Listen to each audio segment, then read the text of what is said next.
शरद पवार यांना खोकल्याचा त्रास होतोय, त्यामुळे रुबी रुग्णालयामध्ये त्यांना दाखल केलेले आहे। शरद पवार यांना बारामतीवरून थेट पुण्यातल्या रुबी रुग्णालयामध्ये आणलं। पवारांवरती 2 दिवसांच्या उपचारानंतर मुंबईमध्ये त्यांना हलवलं जाणार आहे। छातीत कफ झालाय, 5 दिवस अँटीबायोटिक्स दिले जाणार आहे। पवारांची प्रकृती स्थिर, रोहित पवार यांची ही माहिती। जिल्हा परिषदेतही भाजप आणि महायुतीचा बोलबाला, 12 पैकी 12 जिल्हा परिषदांवरती भाजपचं वर्चस्व। भाजप 7, शिंदेची शिवसेना 3, दादांच्या राष्ट्रवादीची 2 ठिकाणी सत्ता। काँग्रेस आणि पवारांची राष्ट्रवादीशिवाय ठाकरेंच्या शिवसेनेला मोठा धक्का। पंचायत समित्यांवर देखील महायुतीचं वर्चस्व, 125 पैकी 48 ठिकाणी भाजपचं वर्चस्व। शिंदेची शिवसेना 26, दादांची राष्ट्रवादी 23, पवारांची राष्ट्रवादी 8, काँग्रेस 8, तर ठाकरेंच्या शिवसेनेला सर्वात कमी अर्थातच 5 जागा। सहानुभूतीची लाट म्हणणार नाही, पण फडणवीस शिंदे दादांनी जनतेची जी सेवा केलेली आहे त्यामुळे इतर पक्षांची दैना झाली आहे। जिल्हा परिषद आणि पंचायत समितीच्या निकालावर रवींद्र चव्हाण यांची प्रतिक्रिया।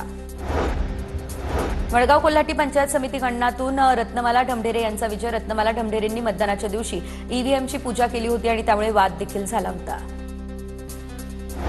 जुन्नरमध्ये जिल्हा परिषदेचे माजी अध्यक्ष देवराम लांडे यांची सून मोनाली लांडे यांचा विजय। विजयानंतर देवराम लांडे यांचा थेट लंगोट घालून जल्लोष। अजितदादांचा फोटो हातात घेऊन लंगोट घालत जल्लोष। सोलापूरच्या करमाळ्यामध्ये भाजपच्या रश्मी बागल या विजयी। भाजप कार्यकर्त्यांकडून जल्लोष करण्यात आला। करमाळ्यात पंचायत समितीतही भाजपचा दबदबा। सोलापूर जिल्हा परिषदेच्या दहिगाव गटामध्ये राम सातपुतेंच्या पत्नी संस्कृती सातपुते या विजयी झाल्या। पवारांच्या राष्ट्रवादीचे आमदार उत्तम जानकरांचे पुत्र जीवन जानकर पराभूत। टोकाची वल्गना करणाऱ्यांना जनतेने जागा दाखवली, संस्कृती सातपुते यांची ही प्रतिक्रिया समोर। तर माळशिरसमध्ये माजी आमदार राम सातपुते यांचा मोठा जल्लोष। पत्नीच्या विजयानंतर राम सातपुते यांनी आता गुलाल उधळले, दंड थोपटले। माळशिरसमध्ये भाजपचा सुपडा साफ करणारे आणखी जन्माला यायचे। भाजप कधीही संपत नसतं। लोकसभा आणि विधानसभेचा एकत्र कार्यक्रम केलाय, सातपुतेंचा विरोधकांवर हा निशाणा।